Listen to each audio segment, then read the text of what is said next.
Versículo que está en el Evangelio de Marcos, capítulo 10, versículo 45. Marcos 10, 45. Entonces, mis hermanos, vamos a leer lo que dice la palabra de Dios.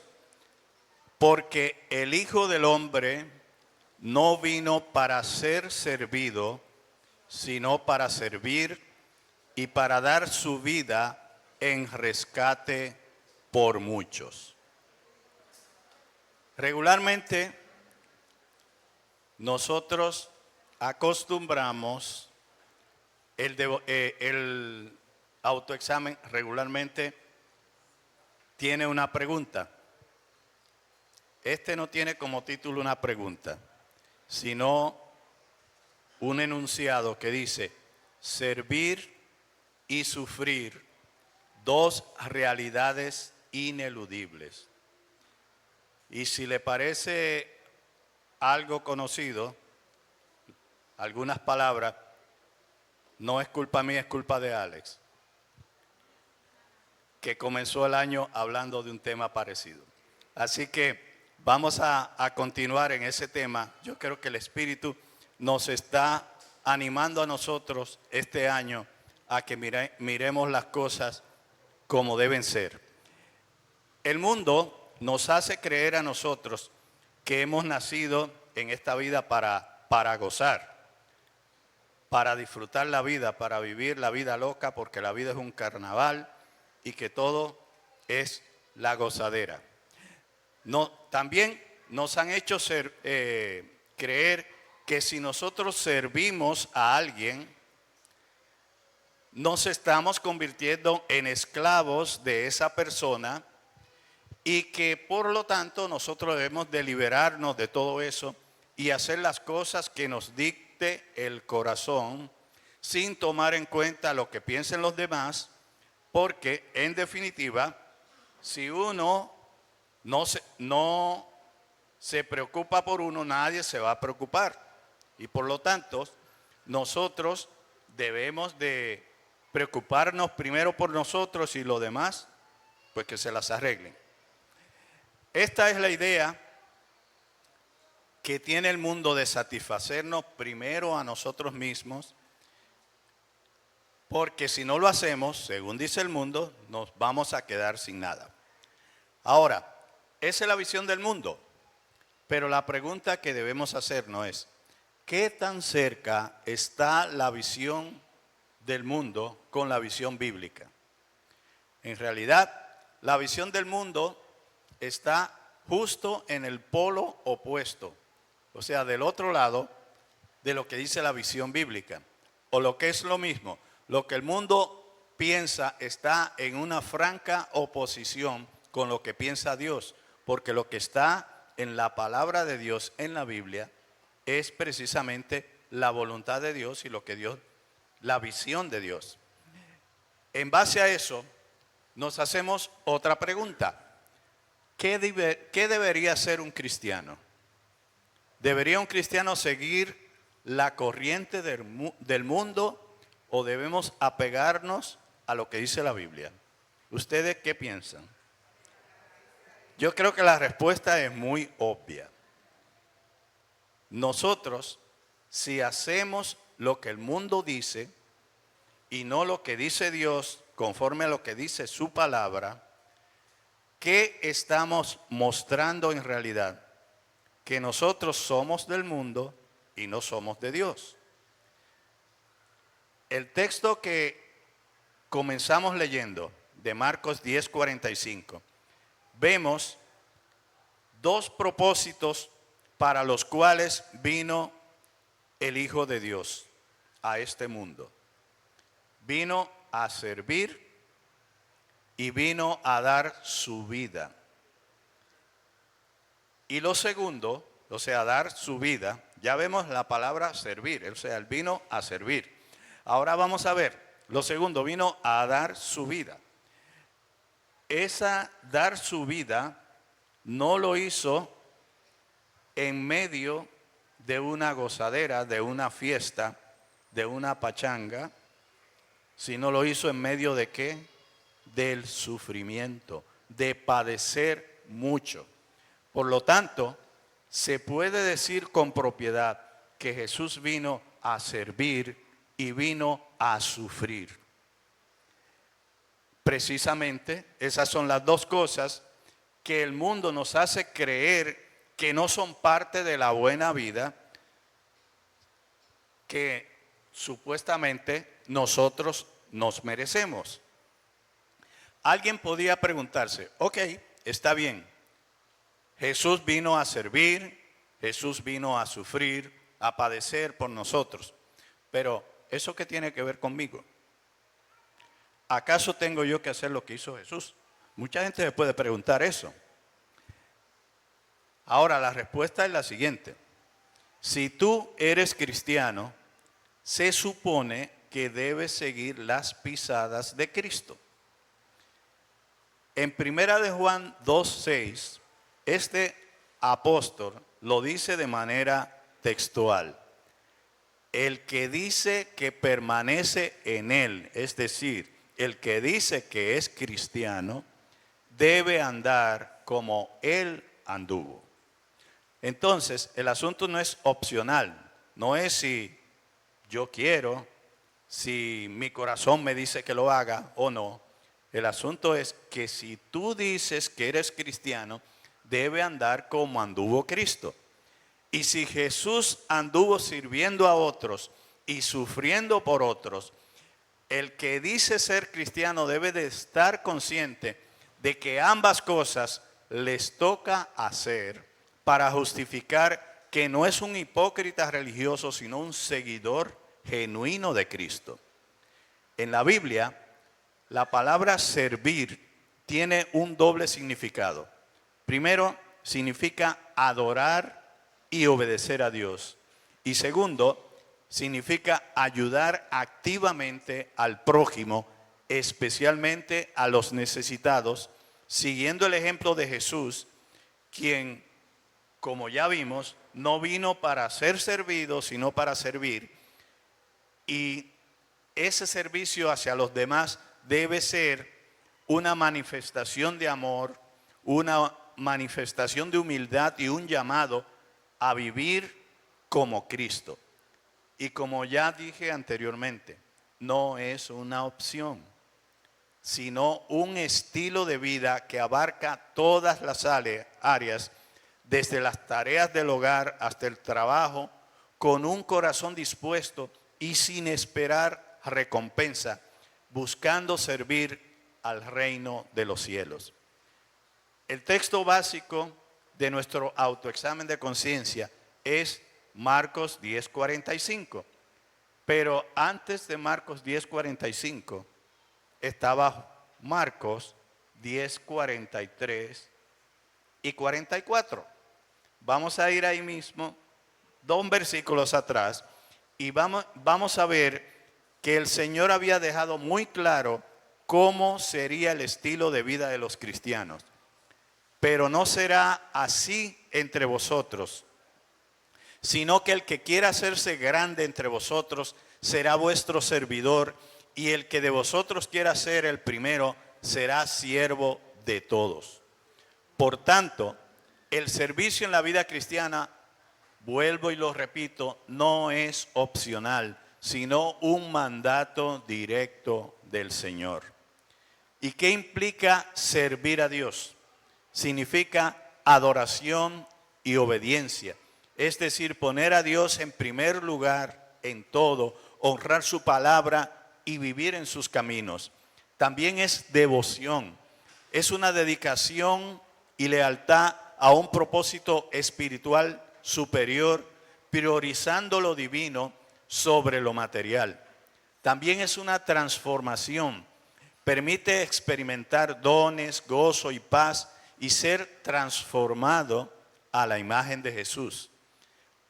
Mientras que la otra parte de servir al prójimo es una manifestación de amor, es vivir el mandamiento de amar al prójimo como a nosotros mismos, extendiendo la gracia de Dios, eso que recibimos sin merecerlo, a los demás. Debe ser también una actitud humilde, implica considerar las necesidades de otros antes que las nuestras con un corazón de siervo. Y eso implica acciones concretas, ayudar económicamente, consolar, enseñar, cuidar a los enfermos o realizar actos sencillos de bondad. También es un servicio sacrificado y es estar dispuesto a hacer lo que nadie quiere hacer como hizo Jesús, quien dio su vida y sirvió a quienes no le iban a dar una recompensa a él, o sea, sin esperar nada a cambio. En resumen, servir bíblicamente es precisamente vivir como Jesús, como dice Juan, es andar como él anduvo y extender su amor a todos, haciendo en cada aspecto de la vida una oportunidad para glorificar a Dios y bendecir a otros.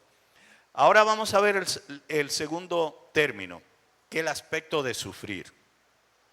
Sufrir significa experimentar un daño, un dolor físico o emocional, una enfermedad o una experiencia penosa implicando padecer, aguantar o soportar algo negativo, ya sea como el objeto de la acción o sometiéndose a ella como un peso o una carga.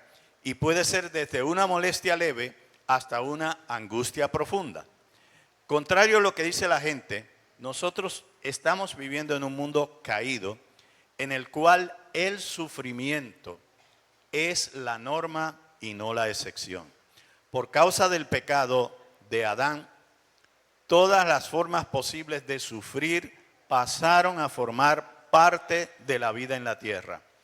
Y vamos a ver en el libro de Génesis, el capítulo 3, versículos 16 al 19, lo que aconteció luego de la caída de Adán. Génesis 3, del 16 al 19 dice: a la mujer dijo, multiplicaré en gran manera los dolores de tus preñeces. Con dolor darás a luz los hijos y tu deseo será para tu marido. Y él se enseñoreará de ti. Y al hombre dijo, por cuanto obedeciste a la voz de tu mujer y comiste del árbol del que te mandé diciendo, no comerás de él, maldita será la tierra por tu causa. Con dolor comerás de ella todos los días de tu vida. Espinos y cardos te producirá y comerás plantas del campo. Con el sudor de tu rostro comerás el pan hasta que vuelvas a la tierra, porque de ella fuiste tomado, pues polvo eres y al polvo volverá. Como podemos ver, vivimos en un mundo de sufrimiento, no de gozadera. Y el sufrimiento, por lo tanto, es innegable e ineludible. Todo lo que expresa el texto que acabamos de leer de Génesis 3, 16 al 19, son las consecuencias del pecado de Adán y Eva que hemos heredado todos los seres vivientes en la tierra.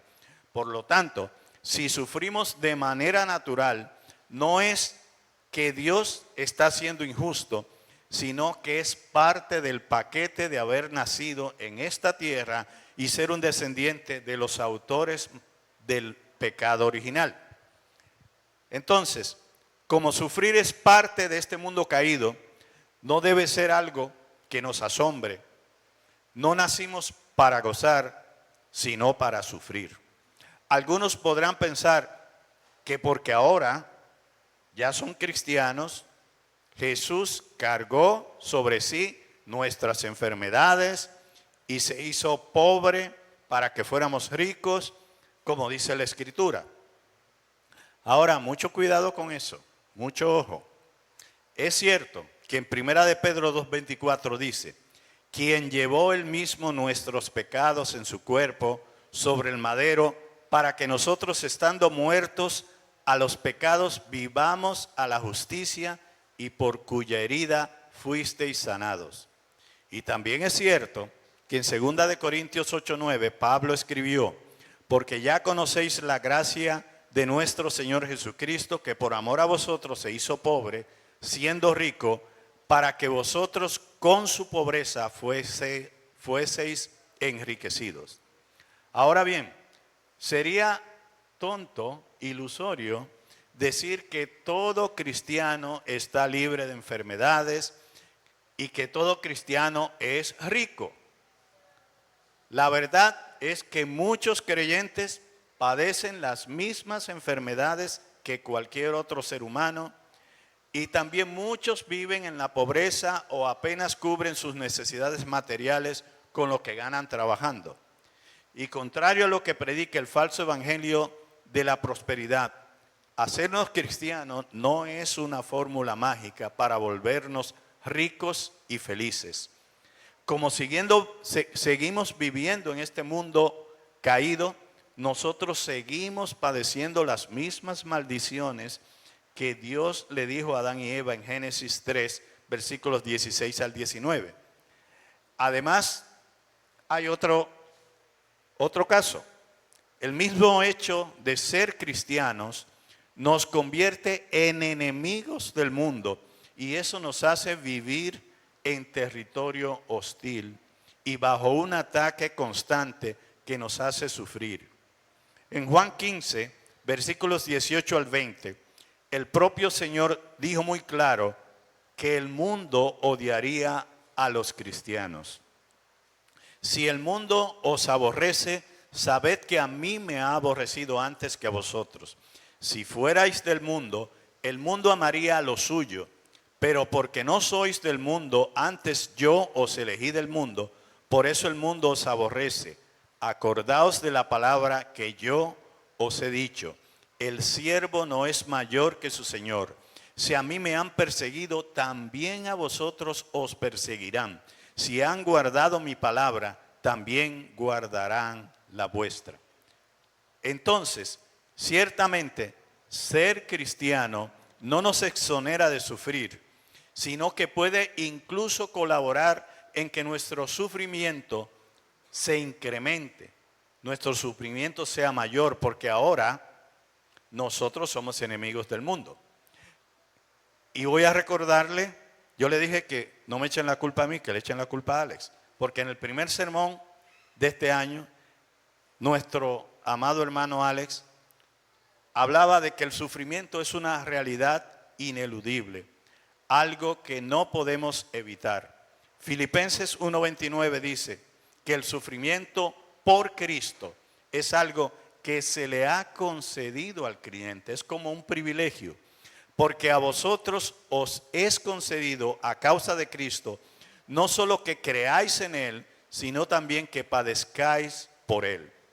Si temes sufrir por causa de ser cristiano, te tengo dos noticias, una buena y una mala. La mala noticia es que mientras estemos en este mundo, no hay manera que dejemos de sufrir, tanto por vivir en un mundo caído, como padecer por causa del nombre de Cristo. Esa es la mala noticia. O sea, si no te gusta sufrir, ya sabes que eso es inevitable e ineludible. Pero te tengo una buena noticia. La buena noticia es que pararemos de sufrir en un tiempo corto. Y vuelvo a recordarle lo que nos dijo el hermano Alex. En primera de Pedro 5:10, que fue el texto base de su sermón, decía: mas el Dios de toda gracia, que nos llamó a su gloria eterna en Jesucristo, después que hayáis padecido un poco de tiempo, Él mismo os perfeccione, afirme, fortalezca y establezca. Ese poco de tiempo, como explicó muy bien el hermano Alex, se refiere a esta vida. Pero de ahí tenemos una eternidad. Y en Apocalipsis 21:4 dice que en esa eternidad tendremos el consuelo de parte de nuestro Dios. Y esa es la buena noticia, que dice: enjugará Dios toda lágrima de los ojos de ellos, y ya no habrá muerte, ni habrá más llanto, ni clamor, ni dolor, porque las primeras cosas pasaron. Para el creyente, la eternidad será el tiempo del gozo y donde dejaremos de sufrir. Así que si servir y sufrir son dos realidades ineludibles en esta vida, para nosotros como cristianos, ya tenemos la gran esperanza de que en la eternidad no sufriremos. Ahora, y la otra pregunta, ¿y qué pasará con el servir en la eternidad?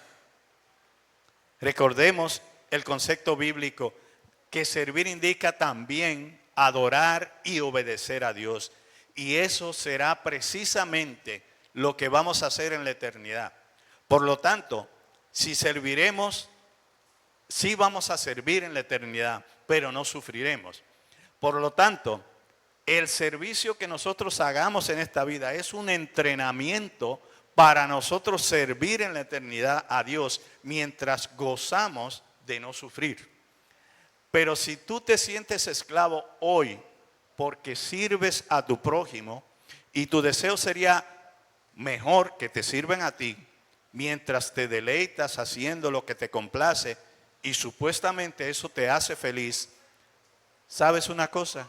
Verdaderamente está demostrando que no has conocido a Dios ni tienes una relación correcta con Él. Eso significa que no eres un hijo de Dios. Eso significa que no eres salvo. Y eso significa que no tienes vida eterna. Porque ese tipo de actitud no va conforme con el amor de Dios. Por lo tanto, si continúas así, podrías vivir feliz a tu manera, dentro de tu propio egoísmo, sin servir a nadie fuera de ti mismo. En la eternidad tampoco tendrías que servir a Dios. No tendrías que adorarlo, no tendrías que obedecerle, porque verdaderamente no pasarás la eternidad con Dios. Sin embargo, la mala noticia es que, además de sufrir en este mundo caído, en la eternidad sufrirás el castigo perpetuo y alejado para siempre de Dios.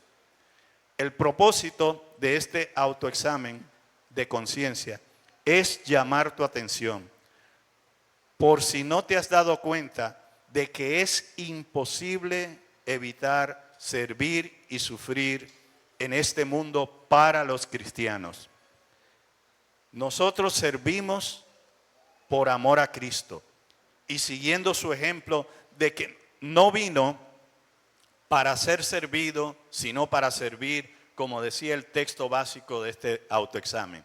Además, si sufrimos por su nombre, tenemos la promesa eterna de que en la eternidad Dios enjugará nuestra lágrima. Además, nuestro sufrimiento aquí tiene el propósito de formar nuestro carácter para que seamos perfeccionados a la imagen de Cristo, como nos explicó el hermano Alex. Si tu conciencia te dice hoy que aborreces servir y sufrir, quiero exhortarte a que abandones esa actitud y te arrepientes. Eso no es lo que has sido llamado a hacer cuando la gracia de Dios te concedió el privilegio de ser salvo. Algo que no te merecías, pero la misericordia de Dios te concedió. Entonces, ¿por qué no devolver un poco de su favor a Dios, sirviéndole a Él y a nuestro propósito y a nuestro prójimo, y aceptando el sufrimiento por el nombre de Cristo? Espero que este autoexamen le haya servido a todos y que Dios les bendiga. Y vamos a continuar el servicio con la alabanza.